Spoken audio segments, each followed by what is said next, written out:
Welcome you all to agri smart classes YouTube channel.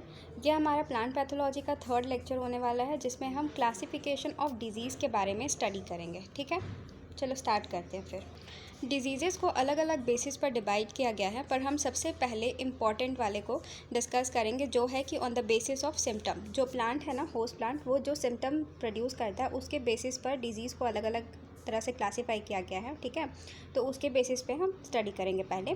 तो उसमें सबसे पहला आता है रस्ट। रस्ट क्या होता है? जैसे जंग लग जाता है ना किसी भी मेटल पे, तो वो कैसा सिम्टम दिखता है हमें? खुरदुरा सा दिखेगा और रेडिश ब्राउन कलर का दिखेगा। ठीक है, और उसको टच करेंगे तो वो हमें खुरदुरा सा लगेगा, रफ सरफेस लगेगा। ठीक है, वैसे ही प्लांट्स के केस में भी होता है, वो रेडिश ब्राउन टाइप का कलर दिखेगा और जब हम उसको टच करेंगे ना तो वो हमें रफ सरफेस लगेगा। ठीक है, ये किसके वजह से होता है? तो ये बेसिडियोमाइसिटीज़ के वजह से होता है और यूराडिनोइल ऑर्डर से ये बिलोंग करते हैं। ठीक है, इसका एग्जाम्पल है स्टेम रस्ट ऑफ वीट। जैसा कि हम इस पिक्चर में देख सकते हैं कि देखो, ये स्टेम रस्ट ऑफ वीट है जिसमें रस्ट लगा हुआ है। तो ये देखो, यहाँ पे रेडिश ब्राउन जैसा सिम्टम दिख रहा है और इसको जब हम टच करेंगे तो ये हमें रफ सरफेस जैसा दिखेगा। The next one is smut. Smut क्या होता है? देखो, जब प्लांट्स है तो है ना, उसमें जो ग्रेन्स हैं उसमें ग्रेन्स जो है वो नहीं बनेंगे और उसके जगह पे ब्लैक पाउडरी स्पोर जैसा प्रेजेंट होगा। ठीक है, और ये बिलोंग करते हैं यूराडिनेल्स ऑर्डर से। इसके एग्जाम्पल हैं लूज स्मट ऑफ वीट, जो कि उस्टिलागो न्यूडा ट्रिटिकी के वजह से होता है। अब हम इसका पिक्चर देख, जैसे इस पिक्चर में दिख रहा है कि ये वीट का जो जहाँ पे ग्रेन बनना चाहिए था वहाँ ग्रेन ना बन करके ब्लैक पाउडरी मास हमें देखने को मिल रहा है, और ये कुछ भी नहीं, फंगस के स्पोर्स होते हैं, ये वहाँ पे प्रेजेंट होते हैं, तो उसको हम बोलते हैं smut. The next one is wilt. जब भी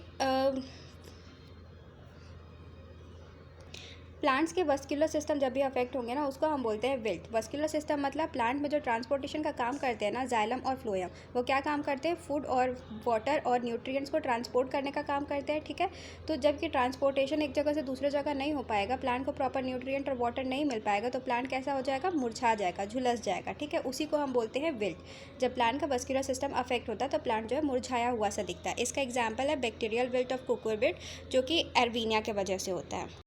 जैसा कि हम इस पिक्चर में देख सकते हैं, ये बैक्टीरियल विल्ट है जो कि हमें कुकुरबिट्स क्रॉप में देखने को मिलता है। इस तरह से प्लांट जो है मुरझाए हुए दिख रहे हैं, और जो दूसरा फोटोग्राफ है ना, उस पर हम टोमेटो में जो विल्ट होता है ना, वो दिख रहा है। इसके बाद है पाउडरी मिल्ड्यू। पाउडरी मिल्ड्यू, देखो नाम से थोड़ा रिलेट करने की कोशिश करना, इससे बहुत ईजिली समझ में आता है। पाउडरी मिल्ड्यू मतलब क्या होगा कि जो प्लांट्स है ना, उनके फोलिएज मतलब लीव्स हो सकते हैं, या फिर स्टेम हो गया, फ्लावर्स हो गया, या फ्रूटिंग बॉडी हो गई, उसमें हमें पाउडरी मास देखने को मिलेगा, वाइट पाउडरी मास देखने को मिलेगा। इसी को हम पाउडरी मिल्ड्यू बोलते हैं। ठीक है, example is powdery mildew of grapes. जैसे कि इस फोटो में हम देख सकते हैं कि ग्रेप्स में पाउडरी मिल्ड्यू हो गया है, तो हमें ये क्या दिख रहा है? फ्रूट्स पे वाइट पाउडरी मास जो है इकट्ठा हो गया है। ठीक है, और लीव्स पर भी वाइट पाउडरी मास, ये जो है ना, इसी को हम बोलेंगे powdery mildew. The next one is rot. तो जो प्लांट है ना, उसके अंडरग्राउंड पार्ट, जो रूट्स वाला पार्ट होता है ना, वो सड़ जाता है। रॉट का मतलब होता है सड़ना। तो अंडरग्राउंड पार्ट जो होगा ना, वो सड़ने लगता है due to some of the pathogen, जैसे कि राइजोप्टोनिया हो गया या फाइटोप्थोरा हो गया, तो उसको हम बोलते हैं रॉट। जैसा हम इस पिक्चर में भी देख सकते हैं कि रूट जो है वो सड़ा हुआ सा दिख रहा है। ठीक है, यहाँ पे भी हमें वो सड़ा हुआ सा दिख रहा है, इसी को हम बोलते हैं रॉट।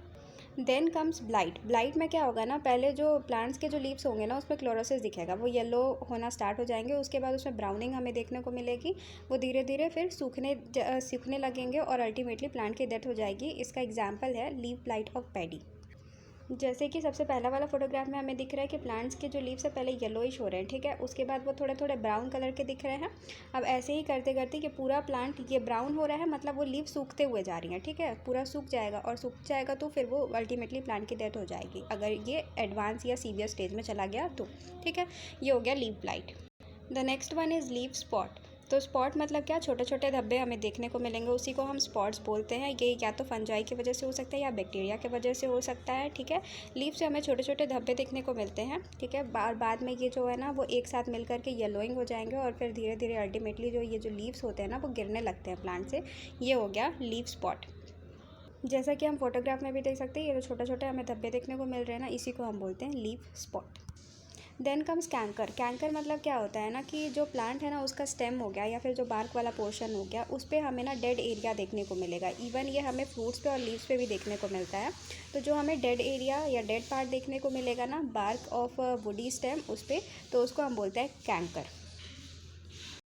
जैसे एक एग्जांपल है, यहाँ पे हमें देखो ये जो पार्ट है ना ये बार्क है प्लांट का, ठीक है, वहाँ पे हमें डेड पार्ट देखने को मिल रहा है, इसी को हम कैंकर बोलते हैं। इवन ये सीट्रस में भी सीट्रस कैंकर होता है। देखो ये छोटे छोटे हमें डेड स्पॉट्स देखने को मिल रहा है ना, इसी को हम बोलते हैं canker. Next comes anthracnose. Anthracnose में क्या होगा ना कि हमें अल्सर लाइक लीजन मतलब अल्सर जैसे धब्बे देखने को मिलेंगे जो कि नेक्रोटिक हो सकते हैं और अंदर की तरफ दबे हो सकते हैं। नेक्रोसिस मतलब होता है ना डेथ ऑफ सेल्स या फिर टिश्यू, इसको हम बोलते हैं नेक्रोसिस। तो डेड एरियाज देखने को मिलेगा जो कि अंदर की तरफ संकन होंगे या दबे हुए होंगे, ठीक है। ये फ्रूट्स, फ्लावर, स्टेम्स किसी में भी देखने को मिल सकते हैं। Example is Apple anthracnose of stem और लीव्स। जैसे कि हमें इस पिक्चर में देख सकते हैं कि जो प्लांट का स्टेम है वहाँ पे हमें एंथ्रेक्नोज का सिम्टम कैसे देखने को मिल रहा है, अल्सर लाइक अंदर की तरफ दबे हुए डेड स्पॉट्स देखने को मिल रहे हैं, ठीक है। वैसे ही पेपर है, पेपर फ्रूट में हमें देखने को मिल रहा है, ठीक है। इससे हम आइडेंटिफाई कर सकते हैं कि ये एंथ्रेक्नोज डिजीज़ है। Next comes damping off. Damping off मतलब क्या होता है ना, जो छोटे छोटे प्लांट्स होते हैं ना जो सीडलिंग स्टेज पे होते हैं उनकी डेथ हो जाती है अचानक से, या तो उनके जो सीड होते हैं वो सड़ जाते हैं या फिर उनके एमरजेंस के तुरंत बाद ही जैसे उनका जो स्टेम होगा ना वो वहाँ से सॉइल के लाइन से वो नीचे गिर जाता है, ठीक है। सॉइल लाइन से मतलब जहाँ से वो सॉइल से एमर्ज कर रहे हैं ना, बाहर निकल रहे हैं और जहाँ पे वो मिट्टी से मिले हैं वहाँ से वो नीचे गिर जाते हैं, ठीक है। तो ये किसके वजह से होता है, तो ये फ्यूजेरियम, राइजोक्टोनिया और पीथियम के वजह से होता है। इसको हम डैम्पिंग ऑफ बोलते हैं। जैसे कि इस पिक्चर में देख सकते हैं हम कि ये जो सीडलिंग था ये कहाँ से ये नीचे गिर जाता है, ये यहाँ से, ये इसको सॉइल लाइन बोलते हैं जहाँ पे ये सॉइल से टच कर रहा हो, ठीक है, इसको सॉइल लाइन बोलते हैं। यहाँ से प्लांट जो है नीचे गिर जाता है, इसी को हम बोलते हैं डैम्पिंग ऑफ। एक तरह से इसमें क्या होता है ना कि इनके जो रूट होते हैं ना वो सड़ जाते हैं, उस फंगस के वजह से जो रूट्स हैं ना वो सड़ जाते हैं जिसके वजह से प्लांट्स गिर जाते हैं। ये हो गया डैम्पिंग ऑफ। स्कैब में क्या होगा कि हमें क्रस्ट जैसा मतलब पपड़ी जैसा लेयर देखने को मिलेगा, पपड़ी जैसा रफ स्ट्रक्चर हमें देखने को मिलेगा इन्फेक्शन के वजह से। एग्जाम्पल है एप्पल स्कैब और पियर स्कैब जो कि वेंचूरिया फंगस के वजह से होता है, ठीक है।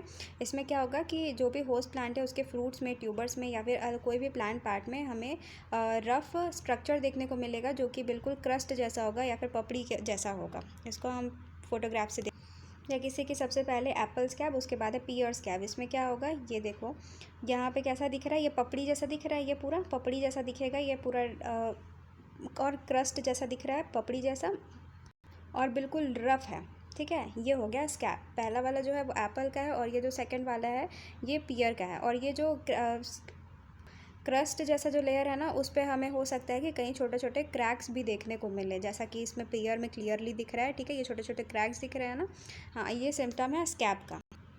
Next one is die back. Die back मतलब जो प्लांट्स के जो शूट्स होंगे ना, ट्विग्स होंगे, वो टिप पोर्शन से उनकी डेथ होना स्टार्ट हो जाती है। इन्फेक्टेड जो प्लांट पार्ट होगा ना टिप से वो सूखना स्टार्ट होंगे और वो पूरा का पूरा प्लांट फिर धीरे धीरे सूखने लगता है। जैसे कि एग्जाम्पल है shoot die back of apple. तो डाई बैक में क्या होगा, नाम से भी क्लियर, देखो डाई बैक प्लांट जो है ऊपर से सूखना स्टार्ट होता है, नीचे से नहीं सूखता, वो ऊपर से नीचे की ओर सूखने लगता है, वो टिप से स्टार्ट होता है उसका सूखना, ठीक है, उसको हम बोलते हैं die back. Next is galls. Galls में क्या होगा ना, प्लांट का कोई भी पार्ट जो होगा उसमें बहुत ज़्यादा मल्टीप्लिकेशन होगा, ठीक है, बहुत ज़्यादा मल्टीप्लिकेशन होगा जिसके वजह से वो नॉर्मल स्ट्रक्चर की जगह वो क्या गॉल जैसा स्ट्रक्चर बना लेगा, मतलब ट्यूमर जैसा स्ट्रक्चर बना लेगा, जिसका एग्जाम्पल है कैमेलिया लीफ गॉल, ठीक है, या फिर क्लब रॉट ऑफ क्रूसीफर। इसको अब हम डायग्राम, जैसे कि गॉल में ये क्या हुआ, यहाँ पे देखो ये नॉर्मल रूट है लेकिन इसमें एक्सेसिव मल्टीप्लिकेशन होगा तो ये स्वोलन जैसा हो जाएगा और ये गॉल या फिर ट्यूबर जैसा स्ट्रक्चर हमें देखने को मिलेगा। तो ये हो गया गॉल्स। फिर यहाँ पे ये लीव्स है, लीव्स में भी एक्सेसिव मल्टीप्लिकेशन की वजह से हमें इस तरह का स्ट्रक्चर देखने को मिलता है जिसको हम गॉल्स बोलते हैं। Next one is leaf curl. तो लीफ कर्ल में क्या होगा कि नाम से भी क्लियर है कि लीफ जो है ना वो कर्ल हो जाएंगे, मतलब मुड़ जाएंगे। थिक जो लीव्स हैं वो थिक होंगे, कर्लिंग स्ट्रक्चर हमें देखने को मिलेगा और लीव जो है ना वो डिस्टॉर्टेड दिखेंगे। इसको बोलते हैं लीफ कर्ल। इसका एग्जाम्पल है almond leaf curl, peach leaf curl और बहुत सारे, ठीक है। जैसे कि इस फ़ोटो में दिख रहा है, ये चिली का प्लांट है। चिली का प्लांट में लीव्स कैसे दिख रहे हैं, मुड़े हुए दिख रहे हैं ना, इसी को हम बोलते हैं लीफ कर्ल। दूसरा फ़ोटो जो है वो टमाटो का प्लांट है, जिसके लीव्स जो है ना उसमें मुड़े हुए दिख रहे हैं, एंड इसी को हम बोलते हैं leaf curl. Next one is downy mildew. Downy mildew में क्या होगा ना, जो लीव्स है ना, जो लीव्स का जो अपर पोर्शन है उसमें हमें येलो पैचेस देखने को मिलेंगे, छोटे छोटे स्पॉट्स देखने को मिलेंगे जो कि येलो कलर के होंगे। और जब हम लीव्स को पलट करके देखेंगे ना तो उसमें वाइट कॉटनी ग्रोथ देखने को मिलता है, और इसी सिम्टम्स के वजह से इसको हम डाउनी मिल्ड्यू बोलते हैं। जैसे कि हम इस पिक्चर में देख सकते हैं, ये लीव्स का ऊपर वाला पोर्शन है, अपर सरफेस है, जिसमें हमें येलो पैचेस देखने को मिल रहा है। ठीक है, येलो पैचेस हैं, और जब इसी लीव को हम पलट के देखेंगे तो यहाँ पे हमें वाइट कॉटनी ग्रोथ देखने को मिलेगा लोअर सरफेस पे, और इसको हम बोलेंगे डाउनी मिल्ड्यू। तो सिम्टम्स के बेसिस पर डिजीज़ का क्लासिफिकेशन कंप्लीट हो गया है। अब हम देखेंगे on the mode of perpetuation, या कहाँ से वो एंटर कर रहे हैं प्लांट्स में, ठीक है, या कैसे इन्फेक्शन हो रहा है, प्राइमरी इन्फेक्शन किस तरह से आ रहा है प्लांट्स में, उसके बेसिस पे। तो कुछ डिजीज़ जो होते हैं वो सॉइल बॉर्न होते हैं, ठीक है, मतलब जो पैथोजन होगा ना वो सॉइल में सर्वाइव करेगा, या फिर जो प्लांट्स के जो कुछ रिमेनिंग पार्ट्स होते हैं ना, सॉइल में कुछ पड़े हुए रहते हैं, उसमें सर्वाइव कर जाता है, और जैसे ही हम दूसरा जो क्रॉप लगाएंगे वो उसमें इन्फेक्शन कॉज करता है। ठीक है, तो ये हो गया सॉइल बॉर्न डिजीज़, जिसका एग्जाम्पल है डैम्पिंग ऑफ या फिर सीडलिंग ब्लाइट। और जितने भी सॉइल बॉर्न डिजीज़ेज़ होते हैं ना वो जनरली जो प्लांट का रूट सिस्टम होता है ना वहाँ से अटैक करना शुरू करते हैं। Next one is airborne diseases. कुछ पैथोजन ऐसे होंगे जिनके स्पोर्स जो है वो एयर से ट्रैवल करते हैं और फिर उसके बाद इन्फेक्शन कॉज करते हैं। ठीक है, तो ऐसा कोई भी डिजीज़ जो कि एयर के थ्रू हो तो उसको हम बोलते हैं एयरबॉर्न डिजीजेस। एग्जाम्पल है इसका rust, powdery mildew, loose smut. ठीक है, ये सब सारे जो होते हैं वो एयर के वजह से होते हैं। नाउ सीड बॉर्न डिजीज़, तो कुछ पैथोजन ऐसे होते हैं जो कि सीड में सर्वाइव कर जाते हैं। सीड में वो डॉर्मेंट कंडीशन में प्रेजेंट होते हैं, और जैसे ही हम उस सीड को या फिर कोई भी प्रोपागेटिंग स्ट्रक्चर जिससे हम न्यू प्लांट ग्रो करते हैं ना, तो उसमें वो सर्वाइव करते हैं, और जैसे ही हम उनको लगाते हैं वो फिर डिजीज़ कॉज करते हैं पूरे प्लांट में। इसका एग्जाम्पल है loose smut of wheat. Now comes cause के बेसिस पे, कि किस कॉज के बेसिस पे हम प्लांट को डिजीज़ को क्लासीफाई कैसे करते हैं। तो पहला होता है इन्फेक्शियस प्लांट डिजीज़ और नॉन इन्फेक्शियस प्लांट डिजीज़। तो इन्फेक्शियस मतलब जो एक प्लांट से दूसरे प्लांट में डिजीज़ कॉज करे, मतलब जो इन्फेक्टेड प्लांट है उससे नॉन इन्फेक्टेड प्लांट में भी डिजीज़ हो जाए, उसको इन्फेक्शियस डिजीज़ बोलते हैं। तो वो कैसे होगा, तो ऐसे कोई भी डिजीज़ जो कि किसी पैथोजन या किसी लिविंग एजेंट के वजह से होता है, तो वो क्या होगा कि जितना जल्दी ग्रो करेगा, मल्टीप्लाई करेगा, वैसे ही वो दूसरे प्लांट्स को भी इन्फेक्ट कर देगा। इसका एग्जाम्पल है पाउडरी मिल्ड्यू और रस्ट। नॉन इन्फेक्शन डिजीज़ जो मतलब किसी दूसरे प्लांट में स्प्रेड ना हो इन्फेक्टेड प्लांट से। जैसे कि दो फील्ड है, एक फील्ड में हम प्रॉपर न्यूट्रिएंट्स वगैरह प्रोवाइड कर रहे हैं, दूसरे फील्ड में हम प्रॉपर न्यूट्रिएंट्स प्रोवाइड नहीं कर रहे हैं। ठीक है, तो जिस फील्ड में हम प्रॉपर न्यूट्रिएंट प्रोवाइड करेंगे वहाँ पे किसी न्यूट्रिएंट की डेफिशिएंसी नहीं होगी, तो वहाँ पर जो क्रॉप्स हैं वो अच्छे से ग्रो करेंगे, उनमें कोई डिजीज़ नहीं होगा। लेकिन जहाँ पर हम प्रॉपर न्यूट्रिएंट प्रोवाइड नहीं कर रहे, वहाँ न्यूट्रिएंट की डेफिशिएंसी की वजह से हमें प्लांट्स में डिसऑर्डर्स देखने को मिलता है, एंड इसी को हम बोलते हैं नॉन इन्फेक्शियस डिजीज़, क्योंकि वो दोनों फील्ड पास पास में है लेकिन हम वहाँ पे प्रॉपर न्यूट्रिएंट प्रोवाइड नहीं कर रहे, इस वजह से वो डिजीज़ आया है ना, तो वो किसी और में फैल नहीं सकता है। तो इसको हम बोलते हैं नॉन इन्फेक्शियस डिजीज़, जो फैल नहीं सकता है। और प्रोडक्शन के बेसिस पे और लाइफ साइकिल के बेसिस पे हम डिजीज़ को क्लासीफाई करते हैं। तो सबसे पहले सिंगल साइकिल डिजीज़ या फिर सिंपल इंटरेस्ट डिजीज़। तो सिंगल साइकिल डिजीज़ क्या होगा कि एक साल में वो अपना एक साइकिल कंप्लीट कर रहा है, ऐसे डिजीज़ को हम सिंगल साइकिल डिजीज़ बोलते हैं। ठीक है, फिर नेक्स्ट है मल्टीपल साइकिल और या फिर कंपाउंड इंटरेस्ट डिजीज़। तो इसमें क्या होगा, एक साल में कई सारे साइकिल्स कंप्लीट करते हैं डिजीज़ का, इसी वजह से इसको मल्टीपल साइकिल डिजीज़ बोलते हैं। और चूँकि ये एक साल में कई सारे साइकिल्स कंप्लीट करते हैं, इस वजह से ये बहुत ही जल्दी ग्रो करते हैं और मल्टीप्लाई होते हैं और बहुत सारे प्लांट को इन्फेक्ट कर देते हैं, और इसीलिए हम इसको बोलते हैं कंपाउंडेड का। इसको मैथमेटिकली हम लोग रिजेंबल करते हैं as compound interest of money. मतलब जैसे चक्रवृद्धि ब्याज होता है ना, बहुत ज़्यादा बढ़ता है, बहुत ज़्यादा रेट पे बढ़ता है, वैसे ही मल्टीपल साइकिल या कंपाउंड इंटरेस्ट डिजीज़ में एक साल में कई सारे साइकिल कंप्लीट करने की वजह से बहुत तेज़ी से डिजीज़ बढ़ता है। The next one is polyetic disease.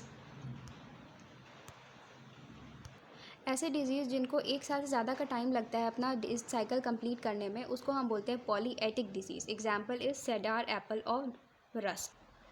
फिर कौन सा प्लांट पार्ट अफेक्ट हो रहा है उसके बेसिस पर भी हम डिजीज़ को क्लासीफाई करते हैं एज लोकलाइज्ड एंड सिस्टेमिक। मतलब जहाँ पर कोई स्पेसिफाइड ऑर्गन है वो प्लांट का अगर अफेक्ट हो रहा है तो हम उसको लोकलाइज्ड बोलते हैं, ठीक है, जैसे कि रूट रॉट होता है। उसके बाद आ गया सिस्टेमिक। अगर पूरा का पूरा प्लांट पार्ट जो है ना वो अफेक्ट होता है किसी डिजीज़ से तो उसको हम बोलते हैं systemic disease. The next one is on the basis of group of causal organism. कौन से कॉजल ऑर्गेनिज्म जो है वो डिजीज़ कॉज कर रहे हैं उनके बेसिस पर भी डिजीज़ को क्लासीफाई किया जाता है। तो ये तो बहुत सिंपल है, नाम से ही क्लियर हो जाएगा। फंगल डिजीज़ ऐसे डिजीज़ जो फंगस की वजह से होते हैं, example is anthracnose. Bacterial disease bacteria से होने वाले disease, example is citrus canker. Viral disease तो ऐसे कोई भी डिजीज़ जो वायरस की वजह से होते हैं। फेनेरोगैमिक फाइटोपैथोजेनिक डिजीज़, मतलब ऐसे कोई भी डिजीज़ जो प्लांट पैरासाइट्स की वजह से होते हैं उनको हम बोलते हैं phanerogamic phytopathogenic disease, example is striga and cuscuta, इनके वजह से जो डिजीज़ होती है। उसके बाद हो गया निमाटोडल डिजीज़, तो ऐसे कोई भी डिजीज़ जो निमाटोड्स की वजह से होती है, एग्जाम्पल है इसका ईयर कॉकल ऑफ वीट। अब इसके बाद एक और सबसे इम्पॉर्टेंट क्लासिफिकेशन है on the basis of occurrence, और या इसका इफेक्ट क्या होता है उसके बेसिस पर, ठीक है। तो इसमें सबसे पहला होता है एंडेमिक डिजीज़। तो ऐसा कोई भी डिज़ीज़ जो एक किसी पर्टिकुलर एरिया में हमेशा प्रेजेंट होता है लेकिन उसका बहुत ज़्यादा सीवियर इम्पैक्ट हमें देखने को नहीं मिलता, उसको हम एंडेमिक डिजीज़ बोलते हैं। जैसे कि एग्जांपल है वॉट डिजीज़ ऑफ पोटैटो, जो कि एंडेमिक है दार्जिलिंग में। मतलब दार्जिलिंग में ना वॉट डिजीज़ ऑफ पोटैटो हमेशा प्रेजेंट होता है लेकिन वो बहुत ज़्यादा सीवियर फॉर्म में इफेक्ट नहीं करता है वहाँ पर, उसको हम बोलते हैं endemic disease. The next one is sporadic disease. तो ऐसा कोई भी डिजीज़ जो कभी भी कहीं भी आ जाए उसको हम बोलते हैं स्पोरेडिक। मतलब these disease occur at irregular interval and location, मतलब कहीं भी कभी भी, वो हो गया स्पोरेडिक। एग्जाम्पल इज़ ब्लाइट या फिर rust. The next one is pandemic. Pandemic अगर हमें सबसे अच्छे समझना है तो हम कोविड-19 से समझ सकते हैं।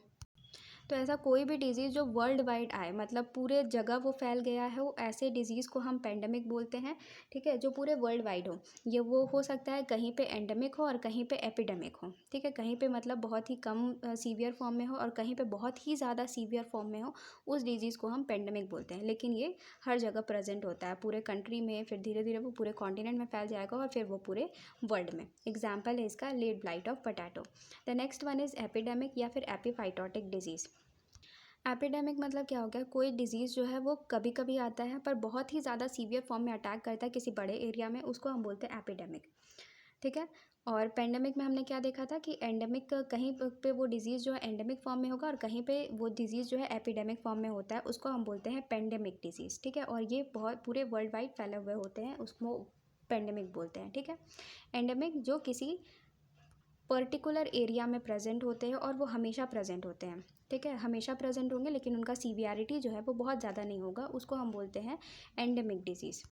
तो यहाँ पर हमारा क्लासिफिकेशन ऑफ डिजीज़ कंप्लीट हो गया है। अगर आपको वीडियो अच्छी लगी हो तो please do like share and subscribe, and आपको कोई भी डाउट हो तो आप कमेंट सेक्शन में पूछ सकते हैं। Thank you for watching.